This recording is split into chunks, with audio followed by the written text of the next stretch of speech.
Баарыңыздарга ассаламу алейкум, урматтуу Марва ТВ каналынын көрүүчүлөрү жана ошондой эле Насыйкат радиосунун угармандары. Сиздер менен биз бүгүн маанилүү маек бересинде амандашып жатканыбызга Аллахка жүз ал эми бүгүнкү эфирди алып барып жаткан мен эми алдыда бир саат бою сиздердин назарыңыздарда биз келечектеги энелерге кам көрүү аттуу темада талкуу кылмакчыбыз. Бүгүнкү биздин коногубуз Ташматов Санжар устаз. Алейкум ассалам рахматуллахи ва баракатух. Агай бүгүнкү алгач эле убактыңызды бөлүп келгениңизге ыраазычылык билдиребиз. Анан бүгүнкү биздин эфирибизде келечектеги энелерге кам көрүү аттуу теманы тандап алдык. Бул эфирде баштардан мурун эле ушундай кандай дейбиз, азыркы учурда акыркы жаңылыктарга караганда ошол көйгөйлөрдү эске алуу менен ушул Кадамжай районундагы Холмян айылындагы жакында эле болуп өткөн аянычтуу окуя тууралуу өзүңүздүн оюңузду билдире кетсеңиз жана ошондой эле ушул 14 жаштагы кызыбыздын жакындарына алгач эле көңүлдү айтабыз, чын ниетибизден көңүл айтабыз демекчибиз. Сизге сөз узаталы. Бисмиллахиррахманиррахим. Алхамдулиллахи раббил аламин. Чындыгында мындай окуялар ар бир жүрөгү тирүү адам үчүн оор, өзгөчө өзүнүн элинин, жеринин келечегини ойлогон адам үчүн андан да оор болот.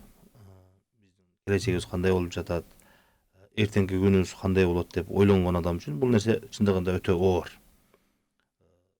Себеби ушул окуядан кийин бир эле ушул окуя менен чектелбестен биздин эртеңки күнүбүздү дагы ойлошубуз керек. Өзүбүздүн кыздарыбызды эле ойлобостон жалпы кыргыздын өзүбүздүн улутубуздун келечегин ойлошубуз керек да. Ошондо ушул ар бир болгон окуяга туура баа бере алабыз да. Эгерде ар бир адам өзүнө чектелүү же болбосо эртеге менин кызым эмне болот, менин кызым жакшы эле тарбия алып атам, менин кызым жакшы эле жүрөт деген түшүнүк менен караган болсо, биздин ушул окуядан кийинки кыла турган ишибиз же болбосо коомчулуктун ой пикири дагы ушул окуя менен эле бүтүп калат. Адаттагыдай. Себеби башка мурунку окуяларда болгон мындай нерселер мындан да жаманы болгон, бирок коомчулукта ошол убакта гана талкуу болгон. Талкуу болуп бүткөндөн кийин эле ошол окуя менен бирге ошол маселелер жабылып калды. Ошондуктан биз чындыгында анын ошол өтүп кеткен кыздын үй бүлөсүнө, туугандарына көңүл айтабыз. Алла Таала ырайымган болсун. Бул бир эле көрүнүшү. Коомчулуктагы бир чоң көйгөйдүн, чоң бир оорунун бир эле көрүнүшү деп айтсак болот. Ошол менен биргеликте биз ушул окуяга баа бергенче эле биз коомчулукта бүгүнкү күндө жашап жаткан өзүбүздүн коомчулукта болуп аткан нерселерге дагы бирдей баа берип кетишибиз керек. Ооба, агай туура айтасыз. Ал эми азыркы көйгөй деп баса белгилеп калдыңыз. Чынында бул көйгөйлүү өтө олуттуу маселе, себеби дегенде кырчындай бир өмүр кыйылды деп айтсак дагы болот. Балким андан ал кызыбыздан, ал сиңдибизден балким келечекте мыкты бир жар, мыкты эне чыкмак беле деп калабыз. Анда агай айта кетсеңиз, ушул көйгөйлөр негизи эле эмнеден улам келип чыгат? Ушундай зордук зомбулук дейбизби? Мыкаачылык дейбизби?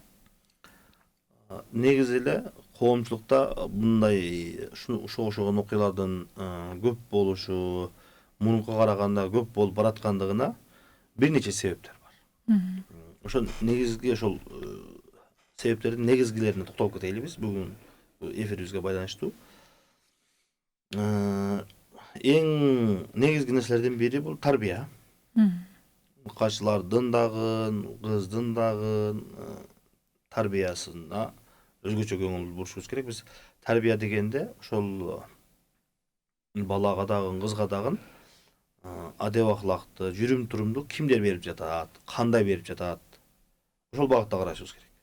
Ошол ата энесине өзүнө эле күнөөнүн баарын жүктөп койбостон, анын мугалимдери, анын достору, анын чөйрөсү, анын айылы, ошонун бардыгы ушул тарбия деген нерсебизге кирет да.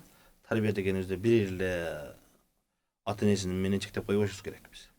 Себеби ар бир бүгүнкү коомчулуктагы адамды тарбиялай тургандар ушулар. Биринчиси ата-энеси, экинчиси мектеп, үчүнчүсү коомчулук чөйрөсү. Достору, тууган уругу, коло коңшу, айылы, шаарда болгон болсо шаар. Ушул үч нерсе коомчулукта болгон көйгөйлөргө, ушундай жаман нерселерге багыт бергенде, же болбосо ушул окуядан кийинки алардын кыймыл аракети кандай болгон болсо, кийинки нерселер дагы ушуга карап кетет. Мисалы үчүн, жана башында айтып өттүк, ушул бойдон эле окуя бүткөндөн кийин талкуу болду, өлүм жазасын бериш керек, ал бул деди. Эскиргенден кийин эле токтоп калган болсо, дагы эле мунуку нерселер кайталанып жаткан болот. Жок, ар бир ата-эне ойлонуп, жок, мен кызыма карашым керек экен. Кызыма тарбия беришим керек экен. Эркиндик деген нерсенин аты менен, окуп алсын деген нерсенин аты менен, менин кызым чоңоюп калды, менин кызым бардык нерсеге акылы жетет деген түшүнүктүн негизинде эмес, балким этият шартты, ислам дининде айтылган өзгөчөлүктөрдү көңүлгө алып, ушул нерселерди карап туруп анын тарбиясын караш керек. Кичинекей кызбы, бойго жеткен кызбы, азыр деле эгерде кимдин кызы бойго жетип калган болсо, азыр деле кеч эмес. Кээде кыздар чоңоюп калгандан кийин, бала чоңоюп калгандан кийин биз кеч калдым эми деп калабыз го, бирок андай эмес. Азыр деле аракет кылса болот. Студент болуп калган кызын деле, бойго жеткен кызын деле бүгүнкү күндө деле айтып, түшүндүрүп, жакшылыкка чакырып калсак болот. Экинчиси мектеп. Мектептерде ошол кызга, балага тарбияны туура бериш керек. Мектеп деген ошол жерде эптеп кошуу менен кемитүүнү, көбөйткөндү, бөлүүнү үйрөтүп кете турган эле жер эмес. Ал жерде күндүгө ошол 11 класска чейин окуучу күнүнүн жарымына мектепте өткөзүп жатат. Маалымат алып жатат. Ошол күндө 7-8 сабак кирген болсо, 7-8 сабактан мугалим кирип жатат. Элестетип коюң, ошол мугалимдердин бардыгы азыркындай жаман окуяларга алып бара турган себептерден алдын ала эскертип, дайым айтып турган болсо, мынчалык даражада барбайбыз. Албетте, ооба. Биз кемчиликтерди мойнубузга алышыбыз керек. Ошол мектепте дагы кемчилик бар. Тарбиялык жактан кемчилик бар. Эмне үчүн мектепте окуган окуучу, бала дагы, кыз дагы бүгүнкү күндө эжекесин токотпой калды. Айткан болсо сыйлабайт, телефонун кой десе койбойт. Эжекеси менен бирдей айтышат, мушташкандарды көрүп жүрөбүз, агайын ургандарды көрүп жүрөбүз, туурабы? Демек, ушул тарбия бере турган жактардын бардыгы, тарбия бере турган булактардын бардыгы ушундай окуялардан кийин ойгонуш керек. Туура реакция бериш керек. Убактылуу эле эмес. Биз кыздардын же болбосо аялдардын укугун коргошубуз керек. Датып айтат, девленде калдык, кыйналдык деген бир-эки ооз сөз менен эле калып кетпестен, иш жүзүндө тарбияны иш жүзүндө айтып биз тарбиялашыбыз керек да. Үчүнчүсү коомчулук. Тарбия бере турган булактардын үчүнчүсү бул коомчулук. Коомчулук биз бир жаман иш көргөн болсок, биз ата бабаларыбыздан калган жакшы сыпаттардан бүгүнкү күндө айрылып отурган кезибиз да. Биздин менин деле эсимде айылдагы аксакалдар эгерде коомчулукта, көчөдө бир жаман иш көргөн болсо, айтып эскертет эле. Азыр бизде андай болбой калды. Айылда деле, шаарда деле. Бирөөнүн кызы болсо бирөөнүн кызы, бирөөнүн баласы болсо бирөөнүн баласы. Ооба. Эч нерсе деп айтпайт. Түнүбү, күндүзү эки жат бала менен жат кыз кучакташып отурган болсо, эч ким унчукпайт. Чоңу деле, аксакалы деле, жашы деле, мугалим деле унчукпай өтүп кетет. Адаттагыдай көрүнүшкө айланып калды, Адаттагыдай. Ошол нерсенин натыйжасы ушундай нерселерге алып барып жатат. Бул бизге билинип, мындай элге жарыя болуп айтылып кеткендиги. Айтылбагандары канча. Ушул окуянын аркасынан ооругандар канча. Өлгөндөр канча. Үй бүлөнүн бузулгандыгы канча. Муну биз күнүмдүк турмушта көрүп эле жүрөбүз. Үй бүлөсү менен ажырашкандар толтура бүгүнкү күндө. Ушундай себептерден. Тарбия балага дагы, кызга дагы жакшы тарбия берилген эмес. Коомчулукка чыгып аралашканда күйөөсү бар туруп жаман ишке барган, аялы бар туруп жаман ишке барган, же болбосо үйлөнгөнгө чейин жаман иштерге барган, ошонун себебинде ата-энеси ажырашып кетип аткандар бар. Ушундай жаман окуялардын бардыгы ушул 3 тарбия булактын көңүл бурбагандыгынан болот. Биринчи ата-эне, экинчиси мектеп, үчүнчүсү коомчулук. Демек 3 багыт, ушул 3 булак тең тарбияга өзгөчө көңүл бурушубуз керек. Ушул азыркы окуялардан кийин. Дагы бир себеп бүгүнкү күндөгү соц тармактарда, интернет, TikTok, Facebook, Instagram шулардын бардыгы телефонунда жатканда. Ошол биздин жаштарды бүгүнкү күндө жаштар деле эмес, орто жаш карыларды деле кандай бир жаман жолго алып барганга себеп болуп жатат. Мисалы үчүн азыр айтып кетейlik, ушул TikTok дейlik, Instagram дейlik. Эртең менен кечке сүрөтүн койгон кыз күндүгө чексиз адамдар менен, балдар менен сүйлөшкөн натыйжасы эмнеге алып барат? Ар түрдүү сүрөтүн күндү чыгара берсе, эмне болот? Натыйжасын билбей турабыз. Биз качан ооруну качан биз дарылашты баштап атабыз? Качан өтүп кеткенден кийин, дарылаганга, ошол айыктырганга мүмкүн болбой калгандан кийин биз азыркындай катуу реакция берип, дат биз ушул нерсеге өлүм жазасын беришибиз керек деп издеп атабыз. Биз ошого чейинки нерселерден карап көрбөйлүкпү? Ошол ооруп болбой калганга чейинки себептерди карап көрбөйлүк. Ошолордун негизги себептердин бири ушул кызга дагы, балага дагы интернетке кенен пайдаланып жатат. Эч кандай чектөө жок. Ушундай чектөө жок чыгып кеткендигине эмне себеп? Ошол баланын ыйманында, ошол кыздын ыйманында, ошол баланын уятында, ошол кыздын уятында. Неге дегенде, бүгүнкү күндө адамды жаман нерселерден сактай турган нерселердин негизги бир нерсеси, эң күчтүү нерсеси бул адамдын ыйманы болуп калды. Андан башка нерсенин бардыгынан кутулуп кеткенге мүмкүнчүлүк бар экен. Көрүп атабыз бүгүндө. Коррупцияны деле көрүп атабыз. Камера койсо деле коррупция кылып атат. Туурабы? Камаса деле коррупция кылып атат. Элдин арасында уят болсо деле коррупция кылып атат. Качып деле, бекинип деле кылып атат. Демек, бул нерсени сактай турган нерсе адамдын жүрөгү. Биз ушул ооруну өткөрткенге чейин ошол баланын, ошол кыздын, биздин келечегибиздин жүрөгүнө, ыйманына туура багыт беришибиз керек, толукташыбыз керек. Керек болгон азыкты убагында беришибиз керек. Ошол балага, ошол кызга керек болгон азык убагында берилбеди, натыйжасы ушундай болуп жатат. Дагы себептердин бири бул билимсиздик дейlik, илимсиздик дейlik. Билимсиздик, илимсиздик дегенибизде биз адамдын маалыматы эле көп болгондугу бул адамды жаман нерседен тыйып калат деген нерсе эмес. Адамдын маалыматы көп болуп туруп, бирок адеп аклагы, жүрүм туруму жакшы болгон болсо, эң коркунучтуу жаныбарга айланып калат адамчы. Азыр көрүп атпайбызбы? Эгерде өтө илимдүү, билимдүү болгон болсо, ал уурдаганга жөндөмдүү болот. Акылсыз адам уурлук кылган болсо бир жерге барып тутулуп калат, билинип калат. Өтө ашыкча акылдуу, өтө билимдүү, өтө маалыматы көп адам эмне кылат? Изин билдирбей, чоң өлчөмдөгү акчаны, чоң өлчөмдөгү нерсени уурдаганга жөндөмдүү болот. Жаман иштерди кылам десе дагы жөнөкөй илимсиз, билимсиз, түшүнүгү жок адамга караганда чоңураак жаман ишти кылат экен да. Ошондуктан илимдүү, билимдүү эле эмес, балким ошо илимдүү, билимдүү, ошону менен бирге ыймандуу. Ал адамдын жүрөгүндө Кудай бар. Кудайдан коркуу бар. Акыреттен коркуу бар. Эртеге Кудайдан сураганда эмне дейм деген түшүнүк болсо, ошондо ошол адамды тыят экен. Илимсиздик дегенибиз ушул да. Кудайдан коркуш керек. Адеп ахлак тарбияны алыш керек. Ошондо биздин коомчулукта ушундай жаман окуялардан алыс болобуз. Бул бир эле ушул адам өлтүрүү же болбосо зорлуктоо эмес, андан башка уурлук деле, коррупция деле, мамлекеттин өнүгүшү деле ушул нерселерден турат да. Ошол бала чыгып, чоңоюп, тарбияланып, үйдөн, мектептен, университеттен окуп, мамлекетте иштеп чоңоюп, ошондой чоң даражага келгенге чейин биз тарбияладык да, коом тарбиялады. Ата энеси, андан кийин мектеп, андан кийин университет, андан кийин коомчулук тарбияладык да. Ошондой даражага жеткиздик. Демек ошол даражага жеткизгенге чейин ар бирибиздин салымыбыз бар да ошол жерде. Ата эненин салымы бар, мектептин салымы бар, университеттин салымы бар, ошол мугалим, агайлар тарбия берди, окутту. Ошол окутуп келгенден кийин 40 жылдан кийинки берген мөмөсү мамлекеттин жарым акчасын уурдап кетти. Туурабы?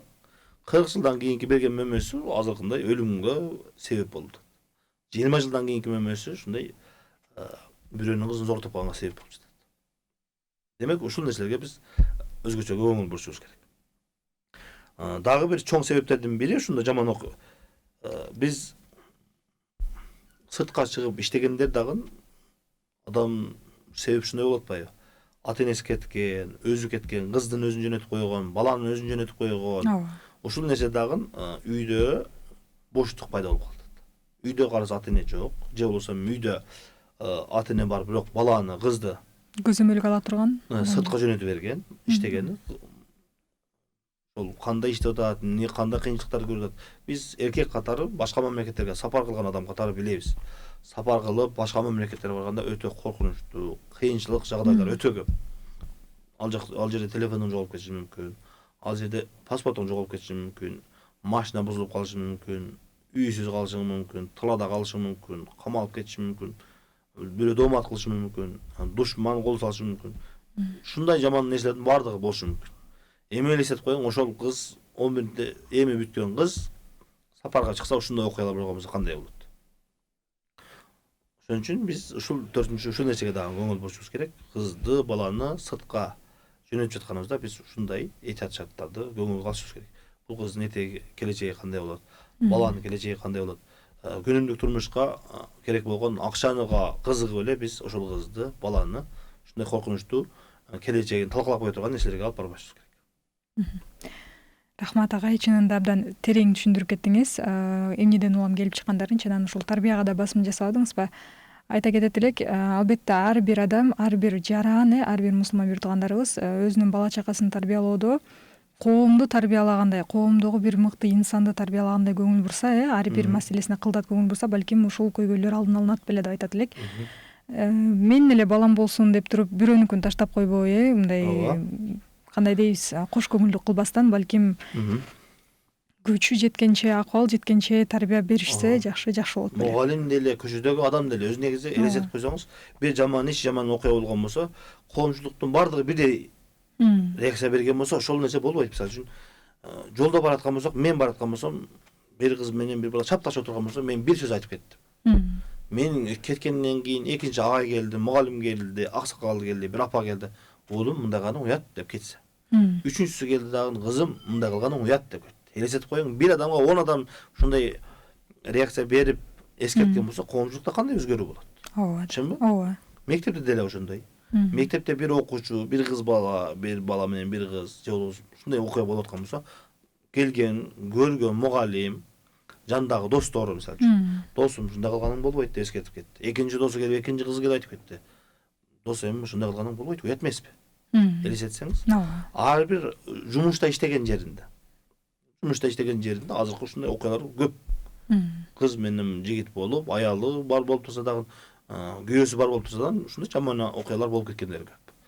Жандагылар билет, эч ким унчукпайт. Директор деле билиши мүмкүн, досу деле билиши мүмкүн, охранник деле билиши мүмкүн, унчукпайт. Ошолор унчукпай койбостон эскертүү берсе, жок досум, ушул кылган ишиң туура эмес. Адебакалакка дагы, адамгерчиликке дагы жакпайт, ушуну кылбагын деп жандагылар бардыгы бирдей эскерткен болсо, сөзсүз түрдө бул жаман иштер тыйылат. Бара-бара алдын алынат, Ооба. Анда эмес ага кийинки сурообуз ушул эле көйгөйлөргө кандай кылганда, биз кандай чара көрсөк, ушул көйгөйлөрдү алдын алабыз же чечимин бере алабыз? Биз айттык, коомчулугубузда биз кээде адамдар ойлоп калат, оронгондор көбөйүп калса эле, же болбосо ушундай болуп калса эле, молдулар көбөйүп кетти, оронгондор көбөйүп кетти, араб кулдар көбөйүп кетти, Афганистан болуп кеттик, арабташып кеттик, жаман болуп кеттик дейт. Бирок чындыгында анчалык эмес. Алар корккончолук даражада элдин көпчүлүгү оромол салып кеткен жок. Алар корккончолук даражада элдин баардыгы молдо болуп кеткен жок. Бардыгы араб кул болуп кеткен жок. Коомчулугубузда түшүнбөстүк же болбосо динден алыс болгондук дагы эле чоң көйгөйлөрдүн бири. Ошондуктан биз коомчулукка, ата энелерге, билбегендерге дагы айтабыз. Өзүбүз үйрөнөйлүк. Мугалимдерден, агайлардан, имамдардан, устаздардан сабак алайлык, окуйлук, үйрөнөйлүк тарбияны, иманды, намазды, адеп акылакты. Бул себеби биз неге ислам динин айтып жатабыз? Ушул жерде айтып кетейин да. Неге дегенде биз башка мамлекеттерди көрдүк. Ушул өзгөчө биз айтып аткан тема боюнча башка мамлекеттерге салыштырып көргөн болсок, ушул аялдын укугун коргош керек деп канча жылдан бери жар салып дүйнө жүзүнө датып айтат.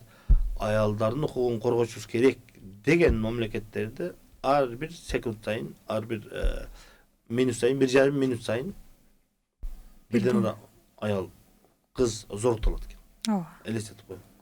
Миңдеген, миллиондогон эсеби жок. Биз аларга ушуну салыштырып болбойт да. Зордук, зомбулук, өлтүрүп аткан элестетип болот. Биздин тарыхыбызда, биздин ата бабаларыбызда андай нерсени уккан эмеспиз. Ал жазууларды биз бүгүнкү күндө коомчулукка чыгарган болсок жүрөгү түшүп калат. Мындан чыкканда ар бир 3-кыз зорутулат деген сөз.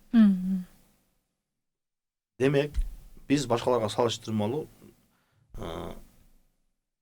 биз келечегибизди, өзүбүздүн улутубузду, өзүбүздүн динибизди, мамлекетибизди сактап калайлы десек, биз аларды дуурап, алардын аркасынан ээрчип кетпейбиз керек.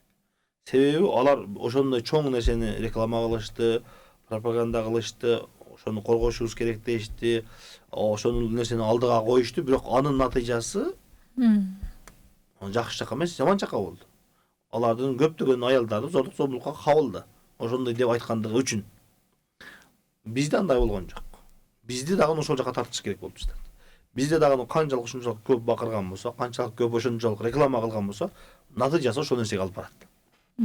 Демек, биз коомчулугубузду ыйманга, исламга, Кудайдан коркууга чакырганыбыздын себеби ушул.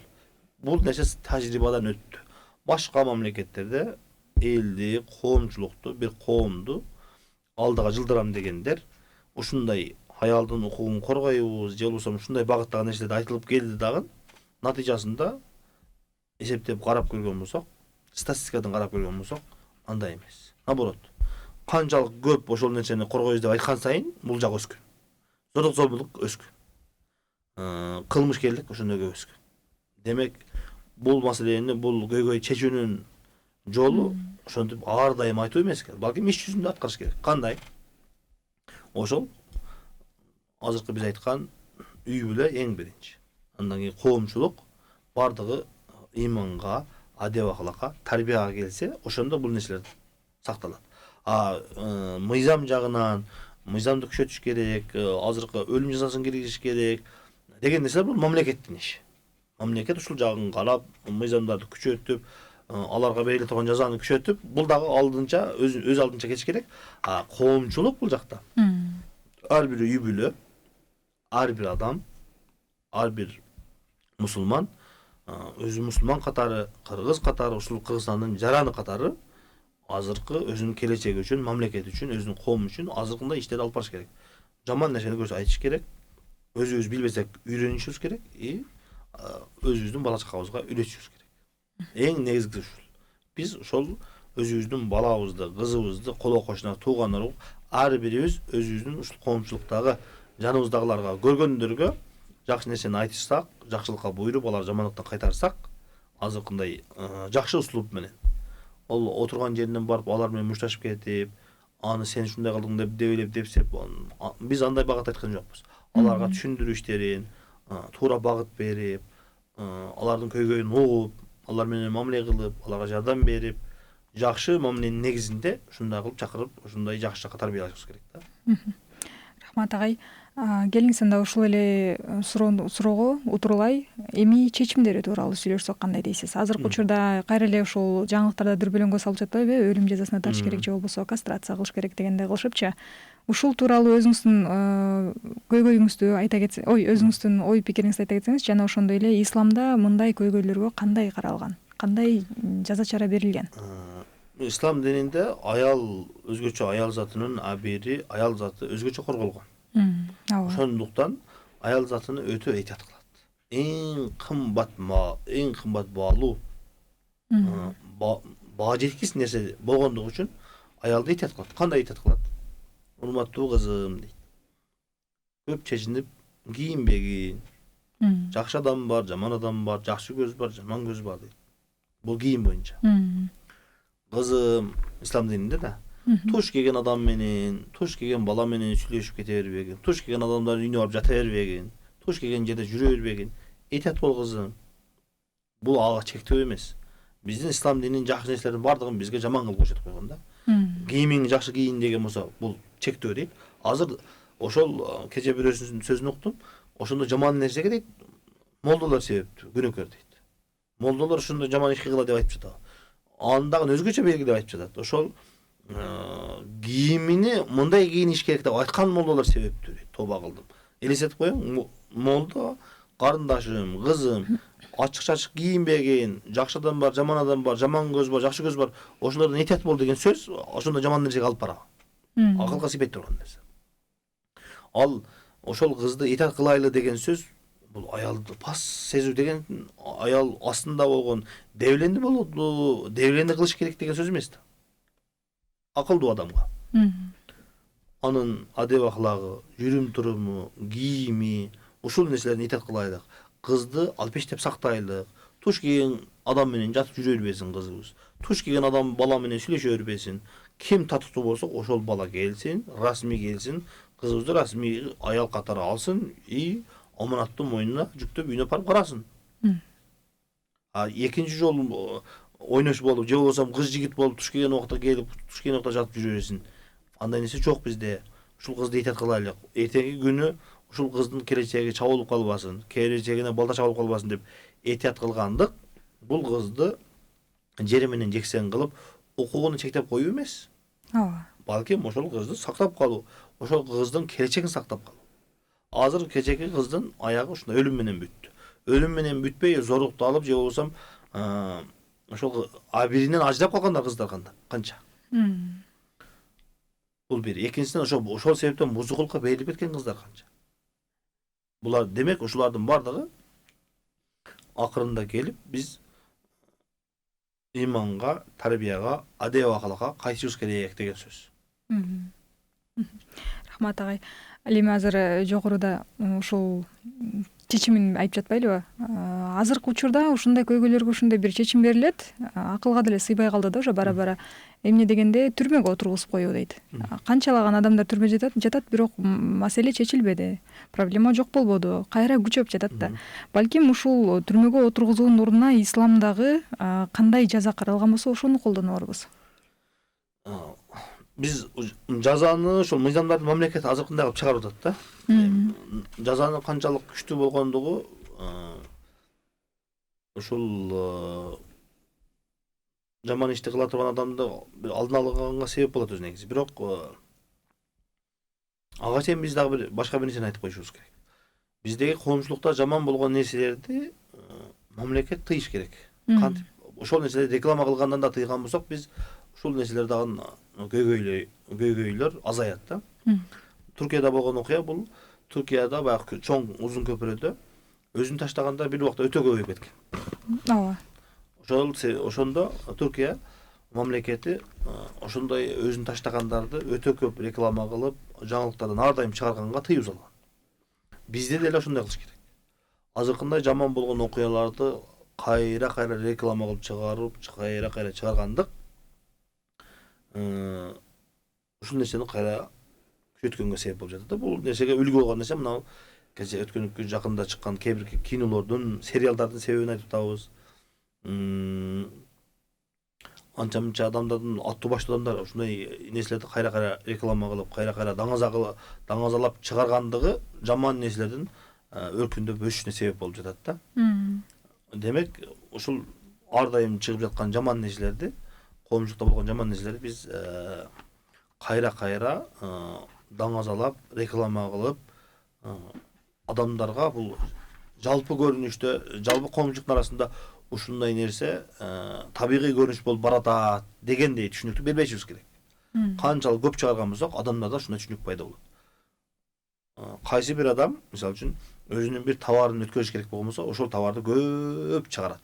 Эмне үчүн? Адамдардын көзүнө сиңет. Мисалы үчүн, бир курулуш компанияны керек өзүнү каттуу реклама кылам десе, кайсыл жерге барсаңыз, эмне? Ошол курулуш компаниянын жазуусу, аты, курулуш компания жөнүндө сөз болгон болот.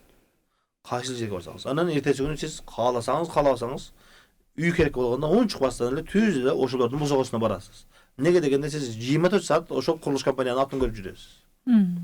Бул деле ошондой нерсе. Жаман нерселерди эртең менен кечке чейин Facebook'a girse жаман ошол, Instagram'a girse ошол, телевизорду көрсө ошол, үйгө келсе дагы ошол, мектепке барса дагы ошол, машинага чыкса дагы, маршруткага чыкса дагы элдин бардыгы ошол сөз болуп жатат. Элдин бардыгы ушул нерсени сөз адамдарга ошол жаман нерсе сиңип кетет. Ошон үчүн мамлекет ушундай жаман нерселерди реклама кылган кинолорго, бузукулукту реклама кылган кинолорго, уурушулук, рекетчилик, ичкен, чеккен, мыккачылык ушундай нерселерге үндөгөн кинолорду, ушундай үндөгөн жаңылыктарды тыйып салыш керек. Ошондо бул кандай бир даражада алдын алуу ошол нерсе көбөйбөшүнө себеп болот. Албетте. Ошондой массалык маалымат каражаттарынан бизге кандай жаман жаңылык, кандай жаман көйгөйлүү маселелер жетпесин, аларды мамлекет тыюу менен жана ошондой эле тыйып эле койбостон чынында иш жүзүндө маселени чечсе, анан алдын алынат, Ооба. Бул тажрыйбадан өткөн нерсе да. Рахмат агай. Анда кийинки сурообуз, бүгүнкү күндөгү жоопкерчилик кимдин мойнунда? Ушул тууралуу сүйлөп берсеңиз. Жоопкерчилик эми биз жана айттык. Ушул жоопкерчилик бир эле адамга жүктөлүп калбайт. Жоопкерчилик азыркы биз айткан ата энесине, бир туугандарына, колокочуна, ошол коомчулук, ошол көчө, ошол айыл, ошолордун бардыгына бирдей болот. Эми ар кимдики өзүнө жараша, ата эненики ата энеге жараша, тууганныкы тууганга жараша, мектептики мектепке жараша. Мектепте ошол мисалы үчүн мен ушул малга чейин бир дагы уга элекмин. Бир коррупционердин же ошондой жаман окуя болгондон кийин эжекелерге дагы барып сурап коюш керек. Ушул окуучу кандай болду, эмне болду, кандай тарбия бердиңер эле. Ушул багытта ушул окуучуга тарбия берилди, берилбеди деп сураш керек. Үчүнчүсү коомчулук. Биз ар бирибизде ушул коомчулукта болгон жаман нерселерге биздин ар бирибиздин жоопкерчилигибиз бар. Кыргыз катары, ушул Кыргызстандын жараны катары, мусулман катары. Ар бирибиз, ар бир акылдуу адам, Кыргызстандын да жашаган адам, Кыргызстандын келечегин ойлогон адам, ар бирибиз биз бир сөздөн болсо дагы, бир жазуудан болсо дагы реакция беришибиз керек. Бул нерсеге өзүбүздүн балабызбы, башка бирөөнүн баласыбы, биздин мамлекетибизде болуп жатабы, биздин келечегибизге коркунуч болуп жатабы, демек бардыгыбыз бирдей аракет кылышыбыз керек. Элестетип койсоңуз да, бир оору келди, же бир Кудай сактасын сел келген болсо, кошунабыздын үйүн алып аткан болсок, унчукпай отура берген болсок, өрт келген болсо, мына бул үйгө келген өрт эртеге менин үйүмө деле өтүшү мүмкүн, туурабы? Мен чыгып барып кошунама жардам беришим керек да, өрттү өчүргөнгө. Ооба. Кошунам, сенин үйүңө өрт келиптир, өчүрбесек азыр менин үйүмө дагы гана өтөт. Сел келген болсо, кошунанын үйүнө алып барып арыкты жабышыбыз керек, суу ашып аткан жерде. Эгерде жаппасак, эртеге берсү күн менин үйүм, кошунамдын үйү көчкөн болсо менин үйүмө келет. Ошондой түшүнүктө биз мамиле кылган болсок, жоопкерчилик ар бирибизде болот. Ата энеде, мектепте, коомчулукта. Сөзсүз түрдө мамлекеттики дагы бар бул жерде. Мамлекет азыркындай чечкиндүү кадамдарга барыш керек. Мыйзам жагынан дагы, мыйзам чыгаруу боюнча дагы анын алдын ала жанагындай ошол нерсеге үндөй турган нерселерди тыйыш керек да. Азыркындай кинолорду, азыркындай рекламаларды, азыркындай жаңылыктарды, ошо бузукулукка үндөп аткандарды мисалы үчүн. Эртең менен кечке кыздардын укугуна тийишпегиле, аялдардын укугуна тийишпегиле деп кыздарды жыңалаш чыгарып аткандар жооп берсин ушул жерге. Ооба. Ушул кыздын жаман жүрүшүнө, жаман кийинишине биз себеп болдук эле. Биз ушул кызды ушундай нерсеге үндөдүк эле деп жоопкерчилигин алыш керек. Эмне үчүн 10 жыл, 20 жыл ошол кызды, ошол баланы 1 класстап 11 класска келгенге чейин багыт берилет дагы, кызым кыска кийин, каалашыңча кийин, заманга бап кийин, заманга ылайык кийин деп келет дагы. 10 жыл, 20 жыл ошентип багыт берип келип туруп, ошол 10 жылдык багыттын натыйжасы азыркындай жаман окуяга келгенде мен билбейм. Молдого барып айткыла дейт. Ооба. Ата энесине барып айткыла дейт. Урматтуу, сен ошол 10 жылдан бери, 15 жылдан бери кызым сен кийин үстүңүн башыңды жаба көрбөгүн, этегиңди узарта көрбөгүн, кыска кийин деп айтпадыңбы беле? Ошол иштин натыйжасы ушундай болуп жатпайбы бүгүн? Деген сурат болот да. Ошон үчүн ушул жактарына ошол ар бир күнөөлүү адам жооп бериш керек. Мен ойлойм, бул мыйзам чегинде дагы жооп бериш керек да негизи. Неге сен 10 жылдан бери ушул кызды ушундай жаман нерсеге тарбияладың дагы бүгүнкү ошол кыз, ошол бала жаман нерсеге баргандан кийин жоопкерчиликти албайсың? Ошол кино, мисалы үчүн сериал адамдарды ушундай жаман багытка алып барды. Ислам дининде ушул жаман нерселерди алдын алуу үчүн ошон үчүн эскертүү берген. Ла тақрабуз зина. Зынага жакындабагыла деген. Зына кылбагыла деп айткан эмес. ошол нерсени кээде айтсаң, кээ бир адамдар туура эмес түшүнөт да, сен ошол кызга же болбосо адам укугуна кирип жатасың сен дейт. Урматтуу бир тууганым, сен ошол адамдын бир укугуна өзүнчө коргоймун деп андан кийинки жаман окуяларга эми азыр кечээки балдардын үй бүлөсү эмне болду? Бир эле ошол окуяны ой жүгүтүп көрөйүн да, ошол окуя туурасында. Кыздын ата энеси эмне болду? Кандай кыйынчылык болду? Балдардын келечеги эмне болду? Түшүнбү? Ошол эле мындай эле айтканыбызда, кыскартып эле айтканыбызда.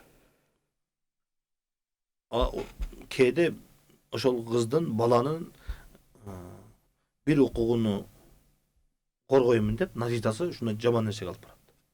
Баланын дагы жаман нерседен бала өз эркине кылышын керек. Башка мамлекеттерде ошондой да, балаңды тыйбашың керек. Өзү каалаганын кылыш керек. Балаң арак ичип атабы, сигарет чегип атабы, бузукулукка барып атабы, наркоман болуп кетиптиби, эмне болуп кетти, тыйбашың керек, урбашың, эч нерсе дебешиң керек. Бир нерсе деген болсоң, сен үстүңөн арыз жазып кыйнайт. Ата эне өзүнүн баласынын, кызынын жаман болушун каалабайт да. Демек, ушул нерседи алдын ала сакташыбыз керек. Кызыны, балам, кызым, кийимиңди жакшыраак кыл, итат кыл, уяттуу болуп жүр, узунураак кийин, жаман көзгө, жаман сөзгө алып барбай турган кийин деп айтыш керек, деш керек, тарбия бериш керек. Баланы деле ошондой. Өз эркиндикте баланы тим койбостон ар дайым эскертип туруш керек. Балам, сен мен келечектеги ишене турган баламсың, сенсиң. Мамлекеттин, келечектин моуну сенсиң, балам. Мына жаман нерселерге барбашың керек, тыя турган жерде тыйыш керек. Биз мындай болуп калды да. Ошол баланы дагы, кызды дагы баардык жагынан даярдап алып барабыз жаман нерсеге. Өзүбүз билген, билбеген абалда. Баардык нерсени кыла бер, эркин жүр, жаштыгында ойноп кал, жаштыгында жыргап кал. Сен азыр кайталанбайт бул нерсе деп баардыгын айтабыз дагы, жаман окуя болгондон кийин эле күнөөнү башкалардан, башка жактан издеп калабыз. Урматтуу тууган, биз ошол окуя болгонго чейин биз өзүбүз коомчулук айтпадыкпы эле? Кызым эркин жүр, балам эркин жүр, жашыкта ойноп кал, вечер кылсаңар боло берет, жүрсөңөр боло берет, сүйүүнү азыр ушул убакта сүйбөсөң эмне болот деп айттык, дедик. Анан натыйжасы ушундай болгондон кийин ошол жоопкерчиликтен качып калдык да. Бирок чындыгында өз негизи ар бир жүрөгү тирүү адам жоопкерчиликти мойнуна алыш керек. Азыркындай реклама кылгандар, айткандар жоопкерчилигин алып, күнөөкөрлүгүн сезиш керек. Ооба, туура айтасыз. Чынында ар бир көйгөйдүн келип чыгуу жолу бар эмеспи? Сиз туптуура айттыңыз, тарбиядан, коомчулуктун берген тарбиясынан улам келип чыгат депчи. Себеби дегенде балким адамдар өзлөрү билбеген акалда туура эмес тарбияны таратып жаткандыр, Жана ошондой эле кези келсе, көйгөй пайда болгондон кийин аны мойнуна алгысы келбейт да, мындайча айтканда. Өзү туура эмес тарбия берип алган, бирок мойнуна алгысы келбейт. Ал эми бул жерден кандай кылып чыгышат десе, 18ге чыгыптыр да боло берет, же болбосо тең укуктуулук, эркек менен аялдын укугу бирдей да дегендей кылып, кандай десек, бири-бирине шылтоо менен эле бул маселе чечилбей жатат да. Жана ошондой эле сиз жогоруда да айттыңыз да, ушул ойноп күлүп ал, жыргап ал деген. Жаштык. Бул маселеде дагы жакында эле бир жаңылыктардан көрүп калдык, Кара Көл шаарында 6 өспүрүм баланын 5-өсү каза болуп, бирөө гана тирүү калган депчи. Чынында ушундай аянычтуу бул дагы көйгөй бар, жана bundan башка да абдан көп көйгөйлөр бар да. Ушулардын баарына себеп болуп калдык. Жана ошондой эле мындай маселе эртеңки күнү биздин башыбызга келбейт деген түшүнүк бизде болбошу керек экен. Демек баарыбыз чапа тармак бириксек, балким маселе чечилет беле дейбиз. Биз алдын алаганга кандай бир даражада салым кошкон болобуз да. Ар бирибиз. Ошол интернетте деле, ТикТокто, Инстаграмда ушундай нерселер чыккандай, эгерде элдин бардыгы карындашым кой, кызым кой деп бардыгы бирдей айткан болсо, тыйылат бул нерсечи. Бирок андай эмес, биз бардыгыбыз андай жерге келгенде бардыгы колдойт, көрөт, лайкты басат, бөлүшөт. Анан кечекинде жаман окуя болгондо эле өлүм жазасын киргизиш керек деп айтат. Өлүм жазасын киргизиш керек. Үй бүлөсүнө жаман болду деп тополоң кылып калабыз. Урматтуу туугандар, биз ошол нерсени экинчи тыйындын экинчи жагында карап көрбөйлүкпү деген суроо бар да. Ошогон эле жаман нерселер, ушул нерсеге алып бара турган нерселерге дагы ушундай реакция беришибиз керек биз. Коомчулугубузда мына интернетте көрүп атам, жанагы кызмын деген балага экинчи бала келип колун сурап атат. Анын кыздары деле, балдары деле бардыгы бөлүшүп, бардыгы чыгарышып, жаман сөз айткан адам жок ал жерде. Табигый көрүнүш катары кабыл алышып, аны муну ошого комментарий жазып атышат. Демек биз өзүбүздө ар бир коомчулукта жоопкерчилигибиз бар. Жанагындай жаман нерсе келгенде бардыгыбыз тыйышыбыз керек. Ооба туура айтасыз. Анда эмесе келиңиз ага эми тарыхка кайталык. Пайгамбарыбыздын доорунда ата бабаларыбыз кандай ушундай көйгөйлөр болот беле, негизи эле айтсак болот беле же болбосо болгондо да кандай чара көрүшөт эле? Тарыхыбызда болгон элчиликтин арасында жаман нерсе болот баары бирчи.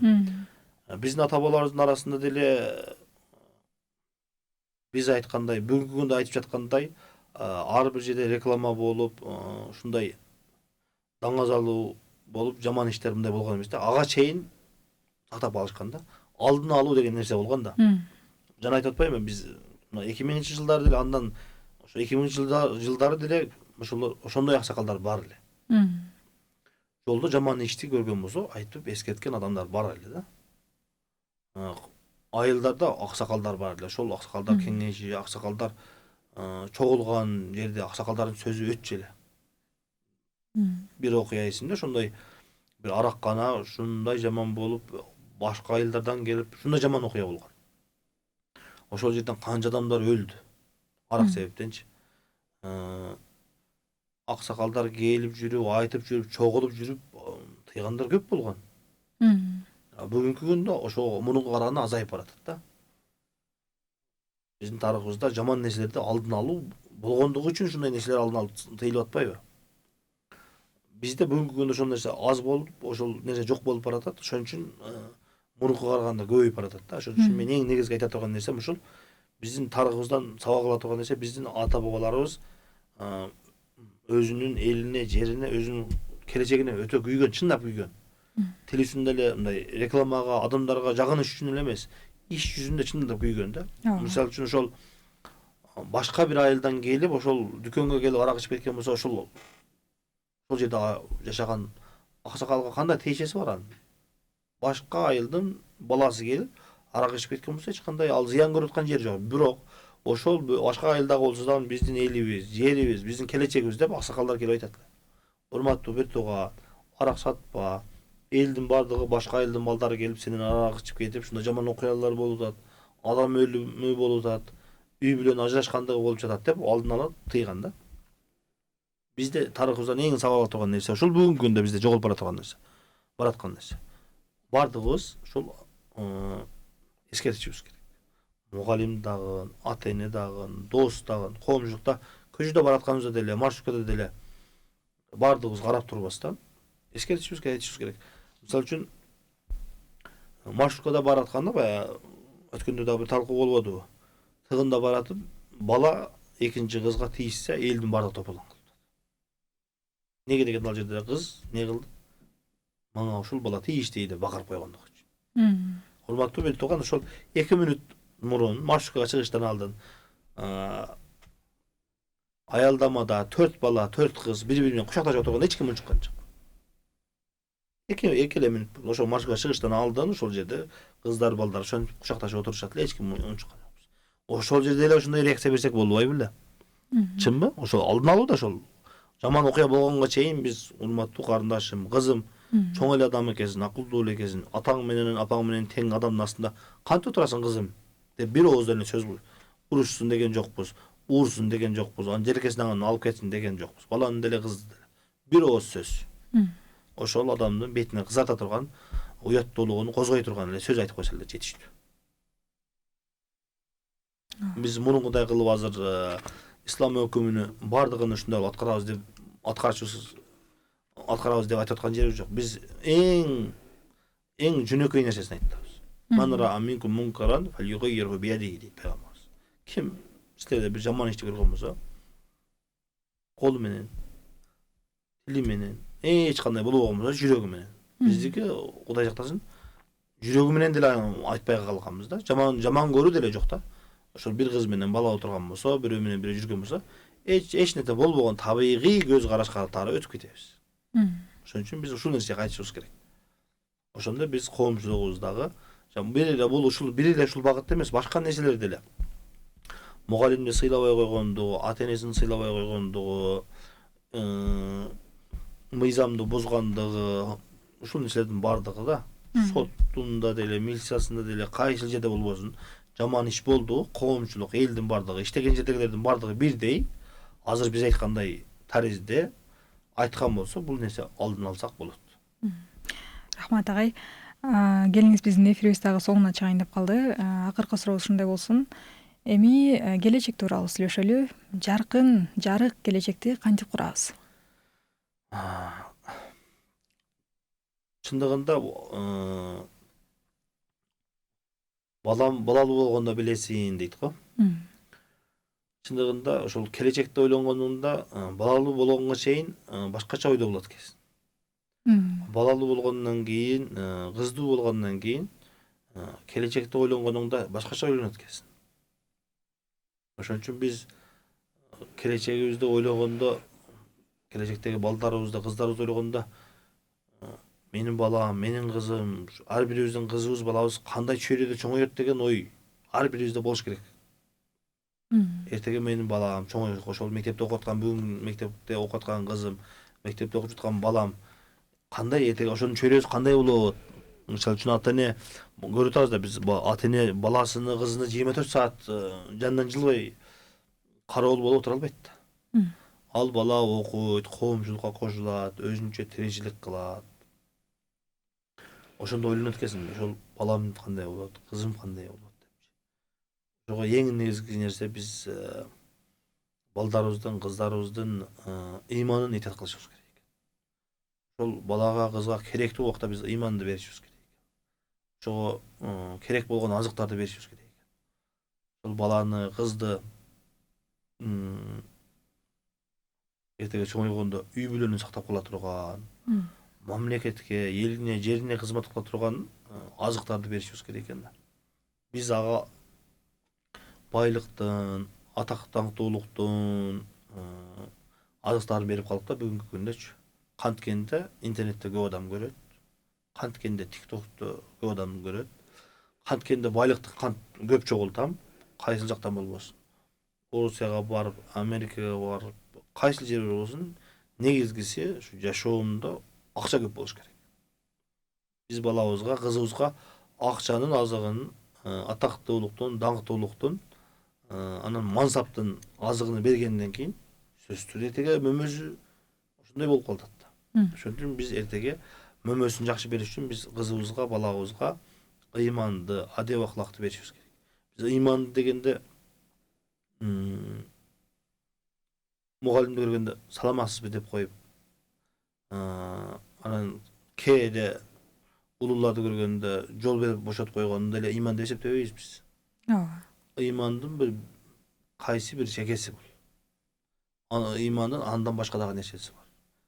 Ыймандын үй бүлөдөгү, мамлекетке, келечекке, эч ким жок жерде пайдасы тие турган жерлерин айтып жатабыз биз ыйман деп. Эл көзүнчө жалган эле мугалимди, жалган эле окуучуну, жалган эле бири-бирине сыйлап коюун эмес. Мамлекеттин акчасын жей турган жерге келгенде, эч ким жок жерге келгенде Кудайдан коркуп, ушул арам акчаны, элдин акчасыны, мамлекеттин акчасын жебейм, Кудайдан коркуп, ошол нерсени тыям деген ыйманды айтабыз да бизчи. Балабызды, кызыбызды ошондой ыйманга тарбиялашыбыз керек. Үй бүлөнү, бүгүнкү күндө үй бүлөлөр өтө көп бузулуп жатат. Ажырашкандар көп, талак бергендер көп, таштап кеткендер көп. Бүгүн мурун эркектер таштап кетсе, бүгүнкү күндө аялдар таштап кетип жатат. Үй бүлөнү бардык нерсеси бар, жок жашоо мен каалагандай болбой жатат деп, байлыктын, бийликтин, мансаптын аркасынан ээрчип, үй бүлөнү таштап кеткендер көп болуп жатат. Ошон үчүн биз ошол үй бүлөнү сактап кала турган кызды, үй бүлөнү сактап кала турган баланы, өзүнүн элине, жерине, мамлекетине салып кошо турган баланы тарбиялап чыгарышыбыз керек да. Чындыгында ар бирибиз ойлонушубуз керек. Ошол кымбат мектепке окутуп, кымбат кийимди кийгизип, кымбат телефонду берип коюу менен адеп акылактын, ыймандын бардыгын берип койдук деп өзүбүздү алдабашыбыз керек. Ага чындыгында биз тарбиясын, апасына көңүл бурушубуз керек, атасына көңүл бурушубуз керек. Билбегендер окуп, билип, үйрөнүш керек, аракет кылышыбыз керек. Себеби биздин коомчулугубузда чөйрөбүздө болгон нерселер өтө тез өзгөрүп болуп жатат. Мурункуга карагандачы. Балабызга, кызыбызга маалымат өтө тез барып жатат. Мурункуга караганда. Ошон үчүн ата-эне дагы биз дагы ушун жакшы нерсени тезирээк берип калбасак, бизден мурун жаман маалыматтар, жаман нерселер жетип калып жатат. Ошон үчүн биз Алла Тааладан сурап кетебиз. Баарыбызды ушул өзүбүздүн кызыбызды, балабызды элибизге, жерибизге, динибизге кызмат кыла турган кылып тарбиялашты. Алла Таалам бардыгыбызга тоопук берсин. Амин. Ошондой жакшы тарбиялаганга себептерди Алла Таалам өзү кылып берсин деп Алла Тааладан сурайбыз. Чындыгында бала чакалуу болгондон кийин инсан өзүнүн алсыз экендигин ошондо билет экен. Себеби сен балаңы, кызыңы 24 саат кароол болуп отура албайсың. Ошол баланын, кызынын өзүнүн абирини, адеп аклагыны, ыйманына сактап кала турган нерсе анын жүрөгүндөгү ишенич экендигине көзүң жетет экен да. Демек баламы күч менен, кызымы күч менен, зордук зомбулук менен сактап кала албайт экен. Анын ошол жүрөгүндөгү ыйманы, ишенич сактайт экен. Ошон үчүн ар дайым Алла Тааладан сурайлык, ошого аракет кылайлык деп айтабыз. Рахмат агай, биздин эфирибиз дагы соңуна келип калды. Эми учурдан пайдаланып сизге терең ыраазычылык билдиребиз. Келип ушундай пайдалуу маалыматтарды бөлүшө кеткениңизге. Ал эми сиздин айткан ар бир насаатыңыз ар бир мусулман бүт туугандарыбызга жетип, жана жашоодо колдонуп, ушундай эле көйгөйлөрдүн чечимин ишке ашырсын деген үмүттөбүз.